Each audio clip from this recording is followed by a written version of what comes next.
आज हमारे बच्चे जरा से होशमंद होते हैं तो हम मोबाइल दे देते हैं हाथ में उनके। बच्चों को फिटनेस की तरफ जागरूक करो, ये मकसद है नबी की प्यारी हदीस का। अपने बच्चों के स्वास्थ्य का ख्याल रखो। मैं देख रहा हूं कि हमारे यहां आप तो बच्चों को देख लो, माएं अच्छी खासी सेहतमंद हैं मगर डिब्बे का दूध पिला रही हैं।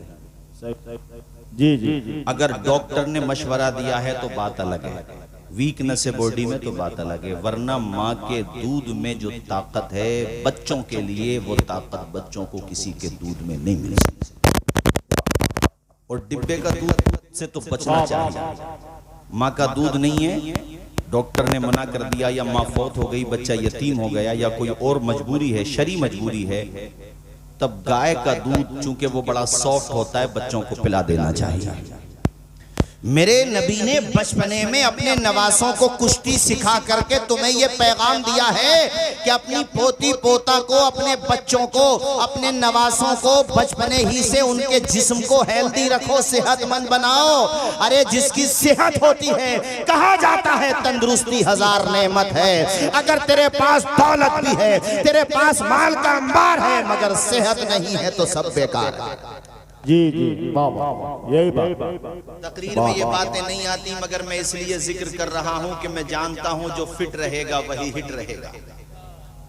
3 बजे तक बच्चे मोबाइल चलाएं, 4 बजे तक बच्चे गंदी गंदी फिल्में देखें, गाने देखें, और दिन में फिर वो बगैर मजबूरी के, कोई काम नहीं था के साथ जलसे में जागे थे या रात में कहीं जॉब कर रहे थे, तनवीर भाई कोई काम नहीं था, सिर्फ मोबाइल चला रहे थे।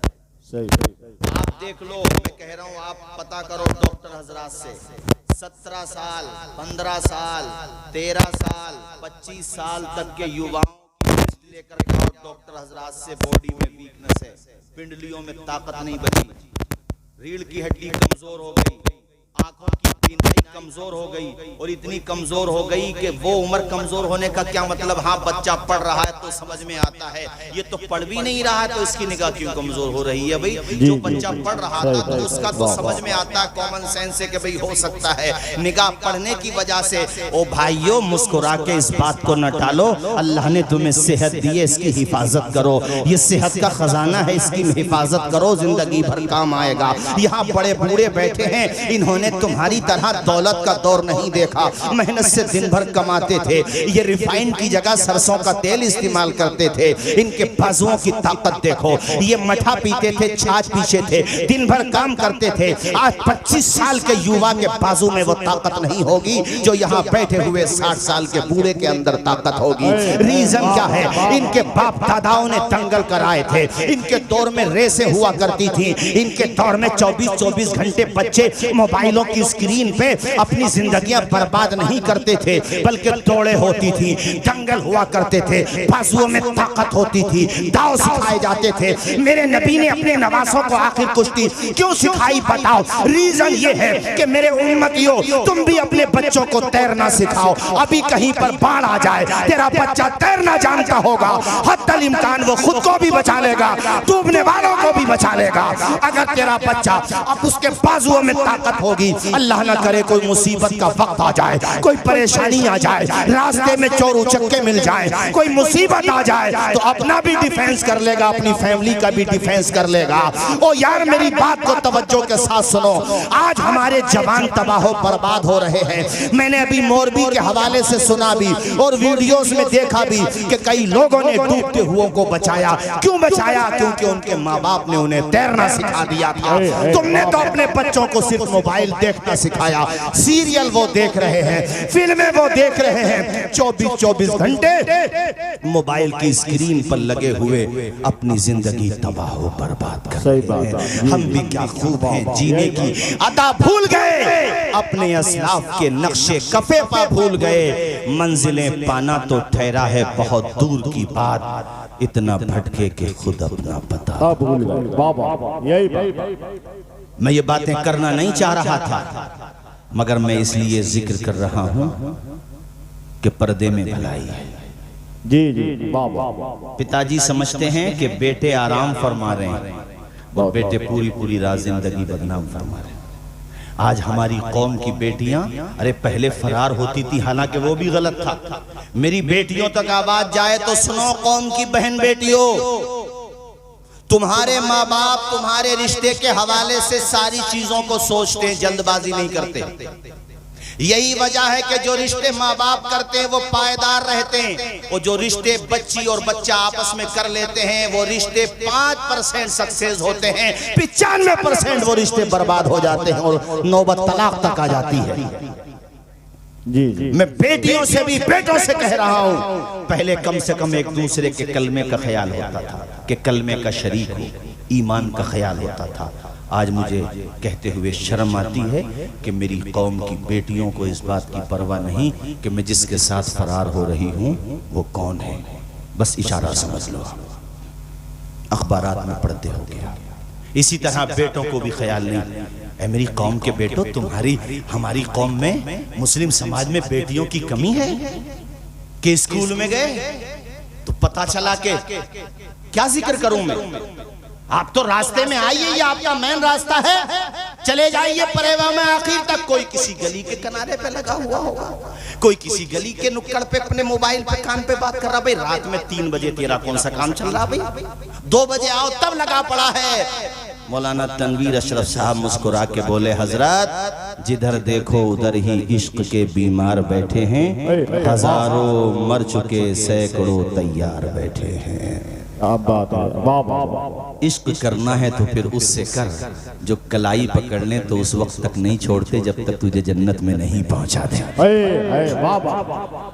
इश्क करना है तो फिर करबला के हुसैन से कर, इश्क करना है तो फिर बगदाद के गौसे पाक से कर, इश्क करना है तो मकनपुर के कुतुबुल मदार से कर, इश्क करना है तो पीलीभीत के हुजूर शाहजी मियां से कर, इश्क करना है तो बरेली के इमाम अहमद रजा से कर। और ताजुश शरिया के लहजे में कह दूं, और मैं देखना चाहता हूं कौन है जो इस शेर की गहराई को समझेगा और खड़े होकर के मुस्तफा की मोहब्बत का नारा लगाएगा।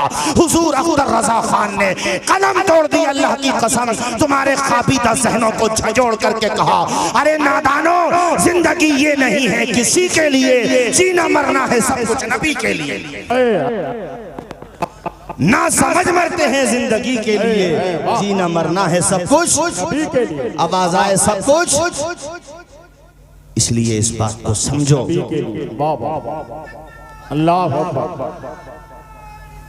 या रसूल अल्लाह जिंदाबाद। ताजुश शरिया, ताजुश शरिया, ताजुश शरिया, ताजुश शरिया। अल्लाह अकबर, सुभान अल्लाह। बहुत अच्छा। और मौलाना तनवीर साहब जी, जीना मरना है सब कुछ नबी के लिए, और जो सब कुछ हुजूर पे कुर्बान करता है उसका जनाजा नहीं देखा था बरेली में? वाह वाह। देखा था? अरे देखा तो बोलो यार, देखा था? किसने इज्जत दी, किसने इज्जत दी? 2 मिसरों में कहूंगा, दामने मुस्तफा से जो लिपटा यगाना हो गया, जिसके हुजूर हो गए उसका जमाना हो गया, जिसके हुजूर हो गए उसका जमाना हो गया। वाह वाह, बहुत अच्छा। इश्क करना है तो फिर करो इमाम अहमद रजा से, बेशक अल्लाह वालों से करो, वरना ये हमने बात असल में शुरू में यहाँ से इसलिए शुरू की, शुरू में यहाँ से इसलिए शुरू की ताकि तुम अपने मैंने एक जलसों में एक बात और कही है, भाई ये जो प्रधान बनते हैं अल्लाह मुबारक करे, जो नहीं जीत पाते उन्हें भी, जो जीत पाते दोनों को कह रहा हूँ मैं, या जो जिम्मेदार होते हैं, एक काम करा दो भाई आप, परेवा में, पीलीभीत में, जहानाबाद में, पूरे इलाकों में। अभी मेरे पास कुछ लोग आए थे, उन्होंने बताया हजरत हम लोग ये काम कर रहे हैं, मैंने रिस्पेक्ट किया, बहुत अच्छा कर रहे हैं। आपको मोबाइल का विकल्प देना पड़ेगा अपने बच्चों को। देखो ये मेरे हाथ पे एक लकीर खींची हुई है मिसाल के तौर पे, और इस लकीर से लोग जुड़े हुए हैं। इस लकीर से हटाने के लिए आपको दूसरी लकीर देना पड़ेगी। मोबाइल के आदी हो गए बच्चे, जियो फ्री करने में बहुत बड़ी प्लानिंग थी, जब आदी हो गए तब छूट नहीं सकता। अब कितना ही महंगा भी हो वो करेगा, रिचार्ज कराएगा। लखनऊ में अपनी माँ से रिचार्ज के लिए पैसे मांगे, एबीपी न्यूज पे चला, माँ ने पैसे नहीं दिए, अपनी माँ का मर्डर कर दिया उसने। ये बच्चे गेम खेल खेल करके ना खुद कार्टून बन गए। आपको अंदाजा नहीं है इनका भी। हमारे मैं बूढ़ों से कह रहा हूँ, तुमने बड़ा अच्छा दौर देख लिया, कयामत में तुम्हारा दफ्तर खुलेगा तो मैं यकीन के साथ कहता हूँ अगर गुनाह भी निकले तो इनसे कम निकलेंगे, इनसे कम निकलेंगे तुम्हारे गुनाह। आपको मोबाइल की लत से बचाने के लिए अपने युवाओं को विकल्प देना पड़ेगा, और उसका विकल्प यह है कि छोटे छोटे बच्चों में रेस लगवाई जाए, इनाम दिया जाए, हिम्मत बढ़ाई जाए, नातिया मुकाबले कराए जाएं, क़िराअत के हवाले से उनमें हिम्मत अफजाई की जाए, छोटे छोटे बच्चों के तकरीर के हवाले से भी हो, ताकि वो बच्चे फिर मोबाइल पर मेहनत न करें, अपनी फिटनेस पर मेहनत करें, दौड़ना सीखें। और इसी तरह जो दंगल होते थे पहले सत्र छुपा करके, मैं उनकी बात नहीं कर रहा हूं जो बेसब्री के साथ होते हैं, सत्र छुपा करके नाव से लेके घुटनों तक सलीके के साथ। और पता ये चला कि बच्चों को कुश्ती सिखाना नाना हमारे हुसैन के नाना जान की सुन्नत है। जरा जोर से बोलो सुभान अल्लाह, और मचल के बोलो ना यार सुभान अल्लाह। इस बात पे अमल करेंगे कि नहीं, बोलो जरा जोर से। और ना अच्छी बात है, ये अच्छी बात ना, तो ये अच्छी बात है, मुझे पता नहीं था लेकिन ये अच्छी बात है। परेवा के लोगों अखाड़ा होता है तो शरीयत की रोशनी में करो, नाव से लेके घुटनों तक छुपाओ और अपने बच्चों को पहलवान बनाओ। अरे कम से कम मोबाइल तो छोड़ेंगे, मोबाइल पे जो जिंदगी बदनाम करते हैं उसका तो एहसास होगा कि यार वीकनेस आ रही है बॉडी में। मुन्ना अब्दुल मतीन साहब, कम से कम कुछ तो फायदा पहुंचेगा। और एक बात और कहना चाहता हूं आप लोगों से तेजी के साथ कि ऐ जवानों, तुम्हारे माँ बाप जिंदा हैं तो अपने माँ बाप की खूब कदर करो। ये करबला का पैगाम अपने दिमाग में बिठा करके जाओ, यहाँ से ये पैगाम है, इसको जहन में बिठा करके जाना मेरे साथियों। तुमने उस जवान की दास्तान नहीं सुनी है जिसकी शादी को 18 या 17 दिन हुए थे? उम्मा ने जब कहा हुसैन पे कुर्बान हो जा, तो मुस्कुराते हुए अपनी जान हुसैन के कदमों पे कुर्बान कर दी थी। तो अपने माँ बाप की खिदमत करो, ये आज शहीद आजम कॉन्फ्रेंस में तुम्हें पैगाम दिया जा रहा है। अभी महरेरा शरीफ में उर्स था, वहाँ पर रफीक मिल्लत हजरत सैयद नजीब हैदर साहब ने बहुत जबरदस्त पैगाम दिए। उनमें से एक ये था कि महरेरा दुआ के लिए फोन वो करे जो अपने माँ बाप की खिदमत करता हो, और जो माँ बाप की खिदमत ना करता हो वो दुआ के लिए फोन ना करे। और हजरत ने कहा कि तुम्हारा सबसे बड़ा पीर, सबसे बड़ी मुर्शिदा सबसे पहले तुम्हारी माँ होती है, जिसके कदमों के नीचे अल्लाह पाक ने जन्नत को बसा दिया है। सुभान अल्लाह, सुभान अल्लाह, बेशक बहुत अच्छे नारे। तुम कहोगे मौलाना तौसीफ रजा साहब माँ बाप का जिक्र क्यों कर रहे हो? माँ बाप का कहना मानने से क्या मिलता है, माँ बाप की खिदमत करने से क्या मिलता है? तो मैं आपको बताना चाहता हूँ, जो माँ बाप का कहना मानता है उसे दुनिया में मोहब्बतों का पैगाम मिलता है, मरने के बाद हौज़ कौसर का जाम मिलता है। तुम्हारे करीब ही के रहने वाले थे मरहूम सज्जाद निज़ामी साहब, वो तो मिसरे पढ़ा करते थे, अल्लाह ताला जन्नत में आला मकाम अता फरमाए। माँ बाप के हवाले से मुझे याद आ गए, आप हजरात भी सुन लीजिए और इस नियत से सुभान अल्लाह बोलिए कि मालिक इसका सवाब उनकी रूह को अता फरमा दे। बोलो आमीन, बोलो जोर से। वो जीते जी दुनिया में जन्नत का मजा लेंगे, वो जीते जी दुनिया में जन्नत का मजा लेंगे, जो बाप को खुश रखेंगे और माँ की दुआ। मैं चाहता हूँ सारे लोग पढ़ें, जो माँ की दुआ, जो माँ की दुआ लेंगे। तो आज से ये काम शुरू करो, आज से और अभी से। सुबह को जाओ जहानाबाद, पीलीभीत, यहाँ तक के कोठी तक भी अगर जाओ तो अपने बूढ़े माँ बाप से इजाजत लेके जाओ, माँ का हाथ सर पे रखवा करके जाओ, बाप से कहो अब्बा जी मैं जरा काम से जा रहा हूँ, तू जब तक पलट के नहीं आएगा माँ बाप की दुआ तेरी हिफाजत करती रहेगी। सुभान अल्लाह, सुभान अल्लाह। माँ बाप की दुआ की बरकत से मालिक तेरी हिफाजत करेगा। मुझे 4 मिसरे मुनव्वराना के याद आते हैं, बुलंदी देर तक किस शख्स के हिस्से में रहती है। सुभान अल्लाह, सुभान अल्लाह। इतनी कम मोहब्बत है माँ बाप से, नहीं बोलोगे हाथ उठा के सुभान अल्लाह? माँ बाप के नाम पे बोलो सुभान अल्लाह। बात जब बाप बनोगे ना तो एहसास होगा कि बाप बनना आसान नहीं होता। जो मेरी कौम की बहन बेटियां सुन रही हैं, जब माँ बनेंगी तो पता चलेगा कि माँ का मकाम क्या होता है। बुलंदी देर तक किस शख्स के हिस्से में रहती है, बहुत ऊंची इमारत हर घड़ी खतरे में रहती है। ये ऐसा कर्ज है जिसको अदा में कर नहीं सकता, मैं जब तक घर न पहुंचूं माँ मेरी सजदे में रहती है।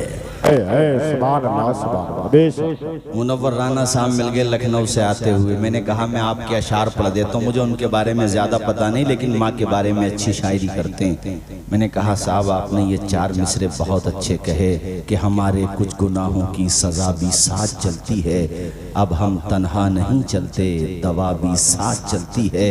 अभी जिंदा है माँ मेरी, मुझे कुछ भी नहीं होगा, मैं घर से जब निकलता हूँ दुआ भी साथ चलती है।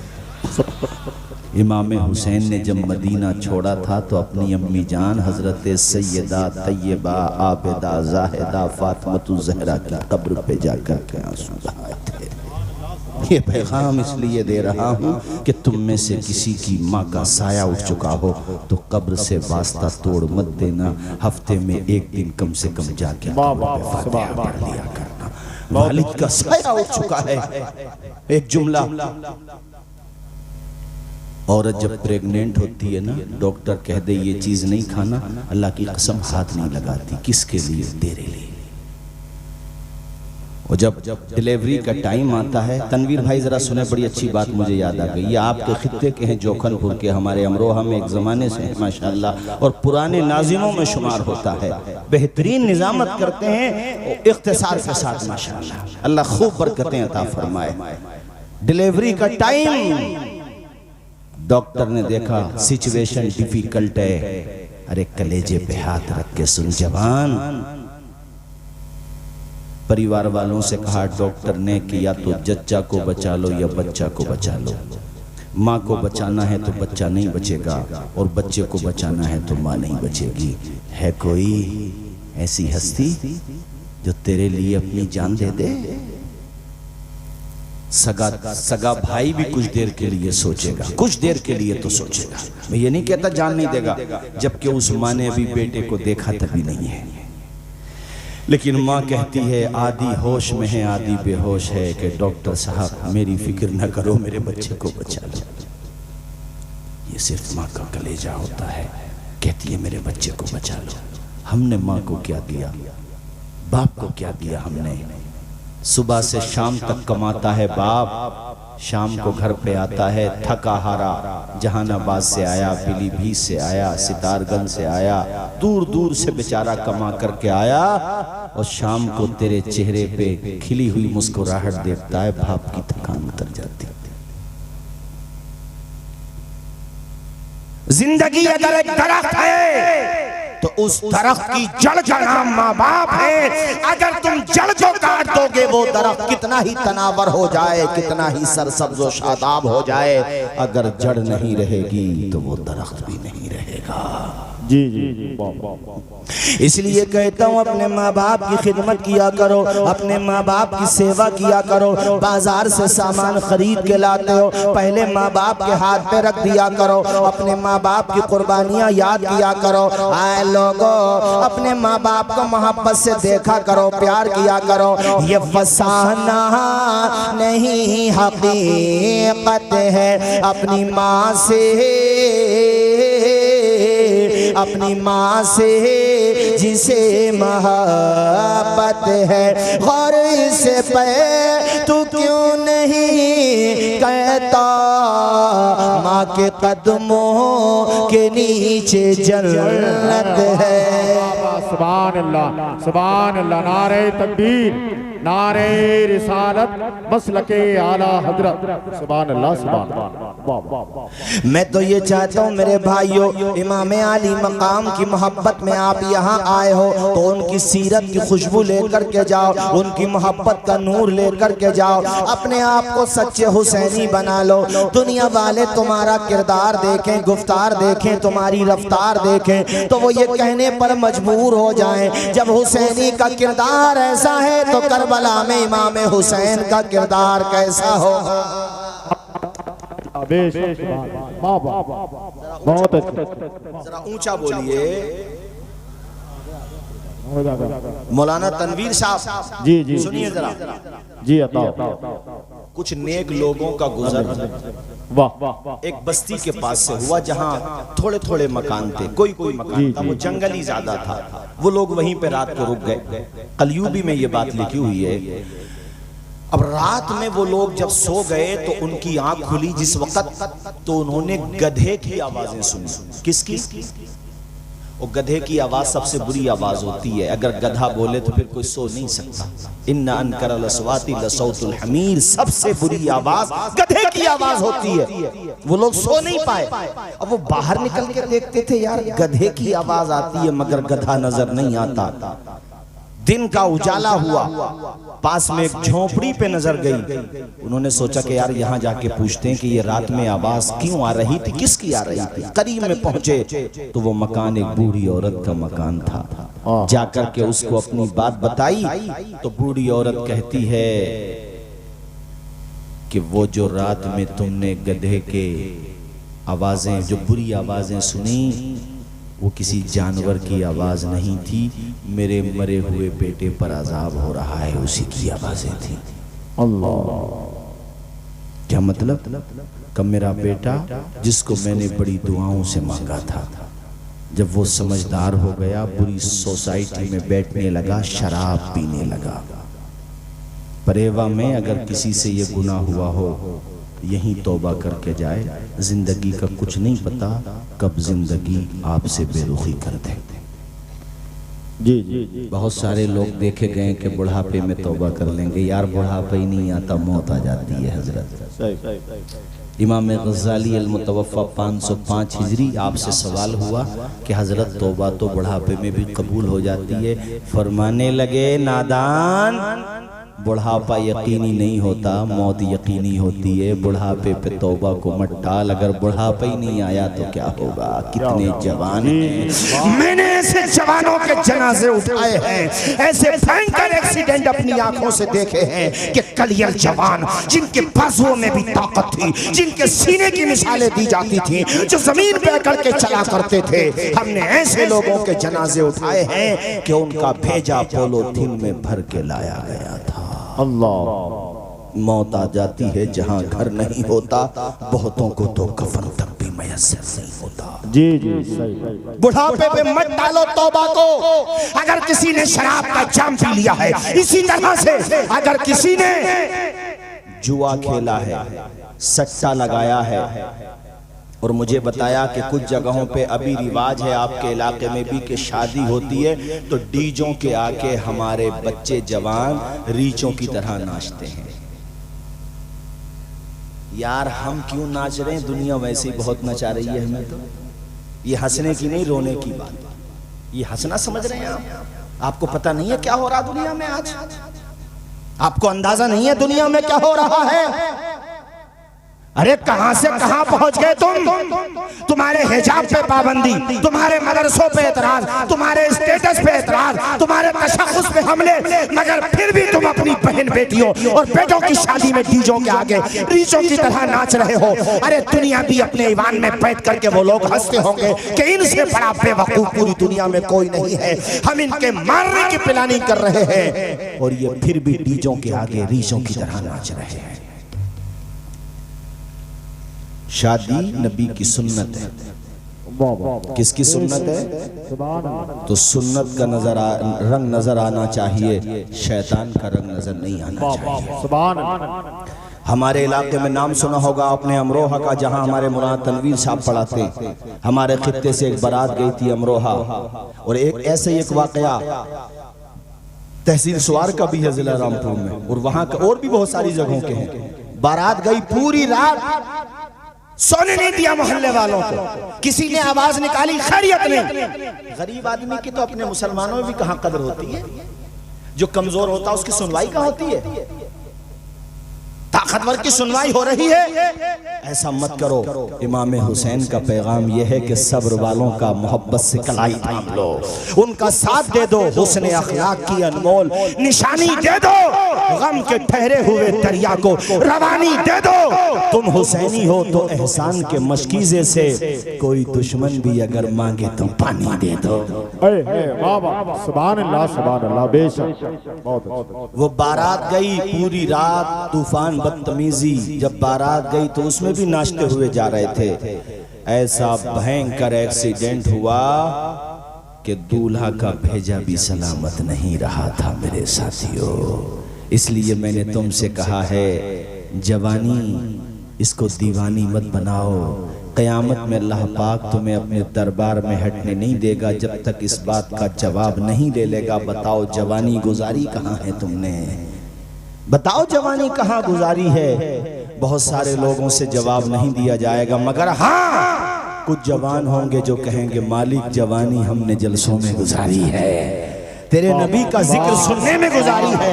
ए मेरे मालिक जवानी हमने सजदों में गुजारी है, तहज्जुद की नमाजों में गुजारी है, कुरान की तिलावत में गुजारी है। मचल के बोलो जरा जोर से सुभान अल्लाह, और मचल के बोलो सुभान अल्लाह।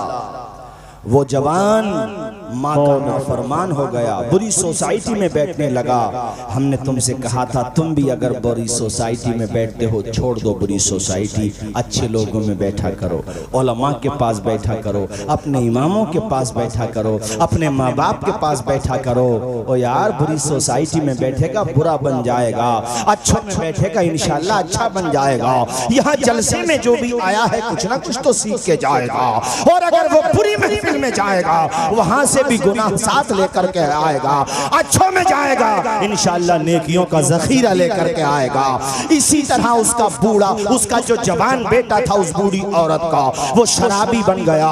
माँ कहती है रात को शराब पी के शाम को या रात को जब वो वापस आता, मैं उससे कहती मेरे लाल तू शराब मत पिया कर, ये बुरी आदत है, अच्छे लोगों में बैठा कर बुरों में मत बैठा कर।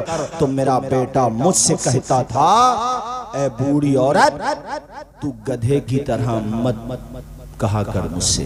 अपनी माँ को गधा कह करके बुलाता था, गधी कह करके बुलाता था। माँ माँ होती है, सब्र करती रही। माँ रोते हुए कहती है एक दिन मेरे दिल से बद्दुआ के अल्फाज ये निकले कि तू मुझे गधी कहता है, खुदा करे कि तू ही गधा बन जाए। कहते हैं ये कहना था, मेरी ये बद्दुआ कबूल हो गई, मेरा बेटा मर गया। और अब जब से मरा है रोजाना कब्र से सूरज गुरूब होने के बाद उसकी कब्र से गधे की तरह आवाजें निकलती रहती हैं। ये तुम्हें मैंने इसलिए सुनाया है ताकि तुम बुरी सोसाइटी से दूर रहो, अपने मुआशरे को पाक साफ करो, अच्छा करो। मैं तो ये चाहता हूँ अल्लाह की कसम कि कोई परेवा में गुजरे मिसाल दे कि जलसा भी बेमिसाल होता है और यहाँ पे अमल। सुभान अल्लाह, सुभान अल्लाह, बेशक वाह वाह। अभी मैं कह रहा था मौलाना अब्दुल मतीन साहब से कि ऐसा स्टेज भी कहीं नहीं मिला होगा। सही, जैसा स्टेज आपने बनाया है ऐसा स्टेज भी कहीं नहीं बनता होगा माशाल्लाह। अल्लाह करे आप शादो आबाद रहें। जरा जोर से बोलें सुभान अल्लाह, और ऊंचा बोलिए ना सुभान अल्लाह। बस भाइयों जाते हुए ये बात और कहूंगा कि करबला की दास्तान हमें सब्र करना सिखाती है। ऊंचा बोलिए क्या सिखाती है, जोर से सब्र करना।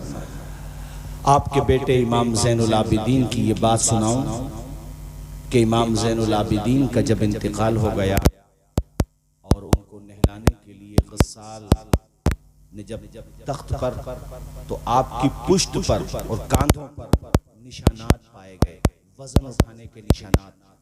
गस्साल को बड़ी ताज्जुब, इस पे बड़ी हैरत हुई।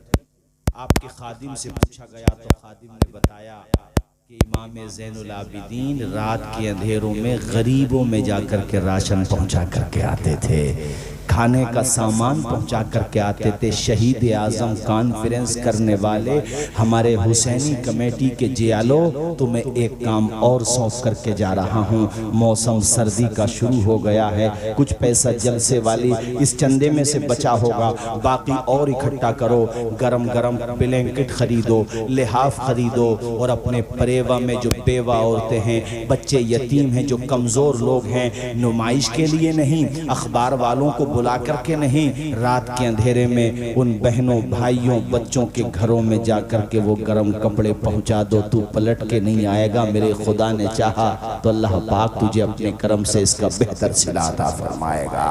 चूंकि इमाम ज़ैनुल आबिदीन ने ये सबक दिया है, हज़रत इमाम ज़हबी ने सियर व अलामिन नुबला के अंदर लिखा है, ऐसे घराने जिन घरानों का खर्चा इमाम ज़ैनुल आबिदीन की इमदाद से चलता था, वो 1-2 घर 10-20 घराने नहीं थे। मौलाना तनवीर साहब वो 30-40 घराने नहीं थे। आपने लिखा है पूरे के पूरे 100 घराने थे, जिन घरानों का खर्चा इमाम ज़ैनुल आबिदीन की मदद से चला करता था। तो तुम अगर मानने वाले हो तो नारा लगाना अपनी जगह है, मगर किरदार अपनाना भी तो अपनी जगह है। अपने पड़ोसियों का ख्याल करो, कोई पड़ोसी भूखा तो नहीं सो रहा है, किसी पड़ोसी के बच्चे की फीस जमा होने से तो नहीं रह गई है, किसी पड़ोसी को कोई परेशानी तो नहीं है। 4 मिसरे सुनते चलो मेरे भाइयों, और ये 4 मिसरे मुझे याद आ रहे हैं। ये 4 मिसरे सुनो मेरे भाइयों कि ये 4 मिसरे, बल्कि मैं तो कहता हूँ अपने जहन की डायरी पर नोट करके ले जाओ कि अपने पड़ोसी को राजी रखो और उसकी मदद कर दो। तन्हाइयों में खैर को अखलाक से अपना बनाना सीख लो, रंजो गम के साए में भी मुस्कुराना सीख लो। देखना दुनिया झुकेगी, खुद तुम्हारे सामने तुम खुदा के सामने सर को झुकाना रूह की प्यास को, रूह की प्यास को अखलाक का प्याला दे दो, अपनी किस्मत के अंधेरों को उजाला दे दो। अपने रूठे हुए मौला को मनाना हो अगर, अपने हिस्से का पड़ोसी को निवाला दे दो। इमाम ज़ैनुल आबिदीन 100 घरानों का। ये बात हमने अखबार वाली इसलिए कही कि बाज लोग 1000 के 4 लिहाफ खरीद के लाते हैं और गरीब औरतों को लाइन में खड़ा करके अखबार में फोटो छपवाते हैं कि फलां सेठ साहब ने गरीबों को दान किया। अबे ओ सेठ की पूछ, अल्लाह से डर, नुमाइश मत कर। अगर वहां पे तेरी बहन बेटियां खड़ी होती फोटो खिंचवाता तो 250 रुपए के लिहाफ दे रहा और गरीबों की नुमाइश कर रहा है। मैंने एक फेसबुक पे फोटो देखा, एक कंबल है 500 रुपए का और 10 लोग हाथ में लेके फोटो खिंचवा रहे हैं। अब ऐसी नुमाइश से क्या फायदा? अल्लाह से डर, खामोशी से जाके गरीबों की मदद कर दिया कर। हाँ, ये बता सकते हो कि हमारी कमेटी ने ये काम किया है, उनके नाम मत बताओ जिनको इनाम दिया है। बात समझ आ रही है? अरे समझ आ रही है कि नहीं? बात बोलो। जी जी, ये काम होना चाहिए कि नहीं होना चाहिए? इमाम आली मकाम ने ये पैगाम करबला से दिया कि खुद न पियो दूसरों को पिलाओ। बेशक खुद न खाते थे औरों को खिला देते थे। ऐसे साबिर हैं मोहम्मद के घराने वाले। ये मैं तुम्हें बार बार कह रहा हूं कि अपने आप के अंदर सब्र का जज्बा पैदा करो। हमारे यहाँ छोटी छोटी बातों पे झगड़े हो जाते हैं, छोटी छोटी बातों पे। झगड़ों को खत्म करो, प्यार से रहो, मोहब्बत से रहो और दूसरों की मदद करने का जज्बा पैदा करो। ये ब्लैंकेट वाली बात मैंने कई जगह जलसों में कही तो मेरे पास बाद में फोन आते हैं, लोग बताते हैं कि हजरत माशाल्लाह लोगों में इसका असर हुआ। भाई 10 लोगों की कमेटी बना लो, 20 की कमेटी बना लो, 50-100 लोग हो कमेटी बना लो। और कमेटी बनाने के बाद अपने 1000, 2000, 5000 जितना भी जिसका हिसाब है इकट्ठा कर लो।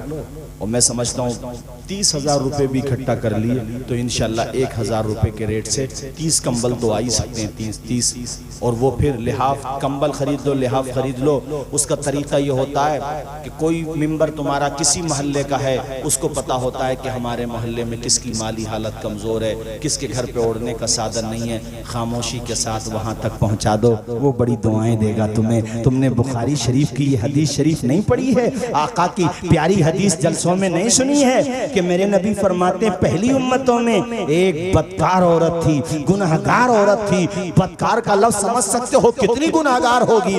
रास्ते में गुजर रही थी, कुएं के पास पानी पीने के लिए गई। उस कुएं के पास उसने देखा एक प्यासा कुत्ता है जो प्यास की वजह से अपनी जबान बाहर निकाल रहा है, मगर वो पानी नहीं पी पाता क्योंकि पानी का काफी गहराई पर था। वो बार बार बेचारा प्यास की वजह से कुएं के पास जाता है मगर पलट कर आ जाता है, फिर जाता है, फिर पलट कर आ जाता है। यहाँ तक कि औरत ने अपने पांव का मोजा निकाला और उसके बाद पानी कुएं से निकाला और उस मोजे को उस कुत्ते के मुंह पे निचोड़ दिया। वो कुत्ता पानी पी करके दुम हिलाता हुआ चला गया। अल्लाह के पैगंबर फरमाते हैं कि अल्लाह ताला को उस औरत की ये अदा इतनी पसंद आई कि रब ने उसके इसी अमल को जन्नत में जाने का जरिया बना दिया। जब एक प्यासे कुत्ते को पानी पिलाने का इतना सवाब है तो किसी प्यासे इंसान को पानी पिलाने का कितना सवाब होगा, किसी प्यासे को, किसी भूखे को खाना खिलाने का कितना सवाब होगा, किसी गरीब इंसान की मदद करने का कितना सवाब होगा। बेशक सुभान। जरा ऊंचा बोले, इमाम हुसैन के नाम पे हाथ उठा के बोले सुभान अल्लाह। मैं चाहता हूँ एक मर्तबा सारे लोग बोले या हुसैन, या हुसैन, या हुसैन। कितना जमाना गुजर गया मगर आज तक दिलों में जिंदा है हुसैन। यजीद खत्म हो गया, हुसैन आज भी जिंदा हैं और हमेशा जिंदा रहेंगे। क्यों? इसलिए कि उन्होंने गरीबों की मदद की, दीन के लिए अपना घर कुर्बान कर दिया। मैं भी गांधी जी का स्टेटमेंट पढ़ रहा था। गांधी जी ने कहा था मेरे पास इमाम हुसैन के जैसे 72 जानिसार साथी थे, ऐसे ही साथी अगर मुझे भी मिल जाएं 24 घंटे नहीं लगेंगे, भारत को अंग्रेजों से आज़ाद करा लूँगा। वो हुसैन, ये मत सोचना कि हजरत महीना निकल गया तो ये शहीद आज़म कॉन्फ्रेंस क्यों हुई है। हमारी नज़र में हर महीना हुसैन का है, हर दिन हुसैन का है, हर लम्हा हुसैन का है। हम तो नमाज पढ़ते हैं तो दुआ आले दुरूद आले नबी पर पढ़ते हैं। अरे इमाम हसन और हुसैन क्या शान बयान करूं, मगर मैंने खास तौर पे ये हिस्सा उनकी जिंदगी से इसलिए कोड किया ताकि तुम अपने अंदर नरमी पैदा करो, गरीबों की मोहब्बत पैदा करो, यतीमों का प्यार पैदा करो। इस घर ने यतीमों पे शफकत करना सिखाया है। आज तुम्हें यह भी बताता चलूं कि तुम्हारी नजर में हो सकता है सितारगंज का महल बहुत अच्छा हो, पीलीभीत का मॉल बहुत अच्छा हो सकता है तुम्हारी नजर में वो घर बहुत अच्छा हो जिसमें टाइल्स लगी हुई हो सकता है तुम्हारी नजर में कोई बंगला बंबई का बहुत अच्छा हो, दिल्ली का कोई रूट महल बहुत अच्छा हो, मगर याद रखो हुसैन के नाना फरमाते हैं सबसे अच्छा घर वो घर है जिस घर में किसी यतीम बच्चे की परवरिश की जा रही हो, जिस घर में किसी यतीम को सहारा दिया जा रहा हो, और सबसे बुरा घर वो घर है जिस घर में किसी यतीम पर जुल्म किया जा रहा हो। तो बस मेरी तकरीर का भी वक्त मुकम्मल हो गया, जितना मुझे वक्त दिया गया था। अब घड़ी ऊपर चल रही है, मगर आपकी मोहब्बत और आपका प्यार कि मैंने चंद बातें आपके सामने मजीद अर्ज कर दी। आखिर में ये बात भी कहूँगा कि अगर तुम्हारे पड़ोस में रिश्तेदारों में कोई बच्चा यतीम है, उसके सर पे दस्ते शफकत रख दो, उसे बेटे जैसा प्यार दे दो। मेरे नबी फरमाते हैं किसी यतीम बच्चे के सर पे तुम हाथ रखो, उस हाथ के नीचे जितने बाल आ जाते हैं अल्लाह ताला बाल के बदले में सदके का सवाब अता फरमा देता है। यतीमों से प्यार करो, मोहब्बत करो। ओ भाइयों, इनसे खूब मोहब्बत करो। दरवाजे पे कभी फकीर आ जाएं जो वाकई मुस्तहिक होते हैं, उनको धुतकारा ना करो। अल्लामा कमालुद्दीन दुमैरी ने हयातुल हैवान में मैंने जितनी भी बातें आपको बताई हैं सबूत के साथ बताई हैं मेरे भाइयों, आप बिला रोक टोक बयान कर सकते हैं। अल्लामा कमालुद्दीन दुमैरी हयातुल हैवान में लिखते हैं कि पिछली कि एक औरत सर पे कपड़ों की पुटलिया, गोद में दूध पीता बच्चा लेकर नहर के किनारे पे, कहीं जंगल में वो नहर थी, पानी का तालाब था या नहर थी, कपड़े धोने के लिए गई। अपने बच्चे को उसने एक दरख्त के नीचे लिटा दिया, साथ में खाने का सामान ले गई थी। कपड़े धोते धोते जब दोपहर का वक्त हुआ और खाने का टाइम हुआ तो उसने खाने का सामान अपने सामने रखा ही था। इज़ जाअ अस्साइल कि अचानक कहीं से कोई मांगने वाला आ गया। और उसने कहा बहन कई रोज का भूखा हूँ, मुझे खाना थोड़ा सा खिला दे, अल्लाह तुझे जन्नत का खाना खिलाएगा। औरत दिल की नरम थी, उसे दया आई, प्यार आया और उसने उस फकीर को खाना दे दिया। वो फकीर खाना खाता जा रहा है, औरत को दुआएं देता जा रहा है। औरत बीच में बोल पड़ी, कहा बाबा मुझे दुआ दो या ना दो, मेरा बच्चा जो दरख्त के नीचे आराम कर रहा है, मेरे नूरे नजर को दुआ दे दो, मेरे बच्चे को दुआ दे दो। ये तो माँ होती है ना कि अपने लिए नहीं अपने बच्चे के लिए दुआ करा रही है। यहाँ तक कि वो फकीर वहां से चला गया, वो भूखा भी था, प्यासा भी था, कमजोर था। वो भाइयों दिल से दुआ कर रहा था और दिल से जो बात निकलती है असर रखती है, पर नहीं ताकते परवाज मगर रखती है। उस औरत ने ये कहा था मैं तो घर पे जाके शाम को खाना खा लूंगी, अल्लाह जाने तुमने कब से खाना नहीं खाया है। वो तो वहां से चला गया।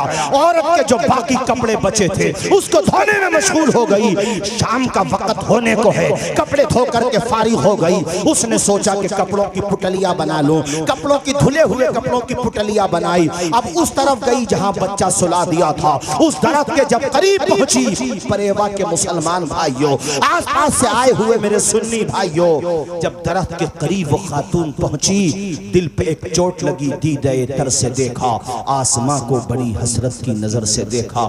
बच्चा वहां नहीं था, बच्चा वहां से गायब हो चुका था। दरख्त के नीचे जब बच्चे को नहीं पाया तो औरत की चीख निकल गई, रोने लगी, मालिक मेरा बेटा कहां चला गया, मैंने तो यहीं पर सुलाया था। चारों तरफ दौड़ रही है माँ, मगर बच्चा नजर नहीं आ रहा है। दौड़ती जाती है, यहाँ तक कि उसकी नजर पड़ी झाड़ी पर। उसने देखा कि झाड़ी के पीछे भेड़िया खड़ा है और भेड़िए के मुंह में बच्चा पड़ा है। अल्लाह, ये कह लो कि मौत के मुंह में बच्चा पड़ा है। माँ होती है, कोई और होता जान बचा लेता। औरत ने भेड़िए के पीछे भागना शुरू कर दिया।